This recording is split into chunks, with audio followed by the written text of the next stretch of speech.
Aloha, Mother Fathers. Welcome in. It is another edition of Kyle Reacts now on your Tuesday, October 21st, 2025.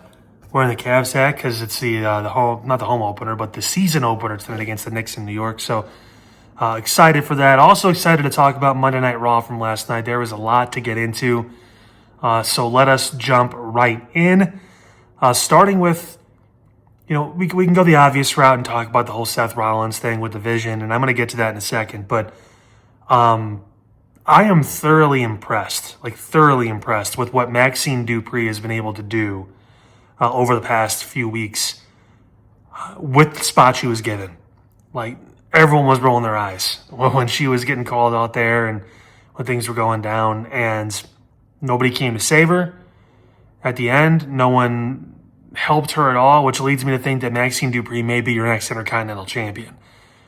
She had another great match. There was at one point where she had the transition from the armbar to the ankle lock that was like amazing. She looked kind of like Chad Gable when she was doing that, who I imagine probably is still helping her behind the scenes or whatever it is. And obviously did for a long time too, but thoroughly impressed by Maxine in a women's division that we know can get very deep very quick, as far as if they made NXT call-ups, as far as other people just getting opportunities.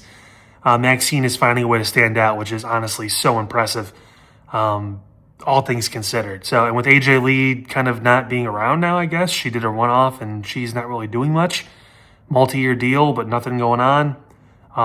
Despite having a ready-made story with Becky, this was an interesting pivot, and it's worked out very well, and Maxine is getting a lot of people on her side right now with how she's done. So kudos to her, and Becky obviously playing great. A great role throughout the entire night.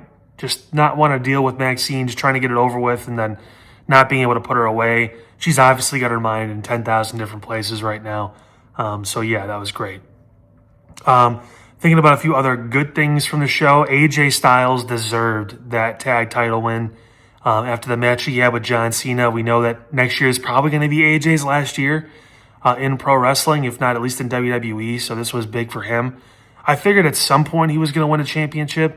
Kind of was hoping it'd be the World Heavyweight title at some point. It may still be, you never know. But for now, this is a nice little, kind of nod to the work he's done. And he looked great, him and Dragon Lee. I mean, it's an off-beaten tag team, but it's working. So I give him a lot of credit for making it work, making it look good. And it just advances the story with Finn Balor and Dom Mysterio and the Judgment Day even more. Which, of course, we're waiting for Liv Morgan to come back, too. That'll be the other, fly in the ointment, so to speak. Things I didn't like from the show, those are a couple things I thought was pretty cool, pretty good. The Nikki Bella interference with Stephanie Vaquer and the Judgment Day, we all know where this is going. Nikki hasn't had a reason to be on TV for a long time, and wardrobe malfunctions aside, Netflix is blurring out a wardrobe malfunction now because, geez. But we're going to get Nikki Bella turning on Stephanie Vaquer at some point. That's going to be a feud that no one asked for, but we're going to get. So we'll see how that goes. Again, in a different time with younger women who are not necessarily more deserving, because Nikki's done a lot, but just someone I'd rather see fight Stephanie Vaquer. Like, I'd rather see Raquel Rodriguez get into a program with Stephanie, or, Liv when she comes back or whatever. Instead, we're going to probably get Nikki Bella. So, it is what it is, unless I am just too jaded and don't get it, and just assume everyone's in for themselves. I don't know. It feels like that's going to be a thing. All right, let's talk about this Vision stuff. So I loved, and I'm sure this will be our promo of the week this week, Becky Lynch and Paul Heyman backstage. Made a lot of sense. Becky never trusted him. Seth never really trusted Paul, which I could believe. What I can't believe is Paul Heyman, until the very end with Becky, when he actually said, I survived, which is the truth. He survived. He didn't pick Braun Breaker and Bronson Reed alone and plan to turn on Seth. Like, he was going to be with Seth. Like, that was the whole point. That was to get Seth to that next level, which technically Seth was able to get to that point. And then, at least when it comes to wearing championship gold and beating Cody Rhodes. But I don't buy it. I don't like quiet Braun Breaker. I don't like the fact that they were not involved at all in the main event. Like, people would say, oh, it's predictable. They're going to run in and do something. Yes, but the fact that they weren't even around at all, like even after it was over, like fine, they can have their little battle royal. We're not going to be involved in it, but we're going to blow shit up afterwards. Like they should have killed Jay and Punk after the match because that's more of a honed in target, not everyone. And Paul made a good point about running through the whole roster, but Braun Breaker isn't Brock Lesnar. You know, Bronson Reed isn't Brock Lesnar. Like, these guys weren't ready-made superstars from the get-go. Maybe Braun was, kind of, but, like, you know, take your shot. Like, you had the championship. What's the reason? Like, it just doesn't make a lot of sense. The whole say please thing, it was more to set up Adam Pearce to look good later than to make Braun Breaker look good then in the moment. Oh, the other thing I didn't like, and I get why, because in the end it's not really going to matter too much. I imagine Braun Breaker will eventually stake his claim. But Jay winning the Battle Royal, and I'm sure Double A is going to love it, and it's going to be more about him advancing his story, turning on Jimmy, kind of, throwing him over the top rope, whatever. Even though Jimmy did say that he is going to go after Jay, so it's like, okay, but then Jimmy didn't do anything like that whatsoever, because, you know, contradicting himself immediately is just what Jimmy Uso does nowadays, but I don't care to see Jay and CM Punk. I feel like I've seen it already.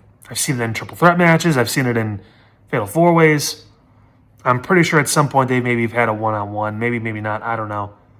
I just don't care. Like, honestly, I really don't. We know now, apparently, with the War Games match, it's probably going to be the Wyatts and the MFTs. So now this is all just up in the air, and who the fuck knows, man. I don't really care for that match. They had a moment in that Battle Royal when Dom was the last one with Jey Uso, where I'm like, are they about to pull the trigger on Dom and dip his toe into a possible third championship? Can you imagine the heat Dom would have got with the Judgment Day if they lost the tag titles and he was in the world title match, at Saturday night's main event against CM Punk?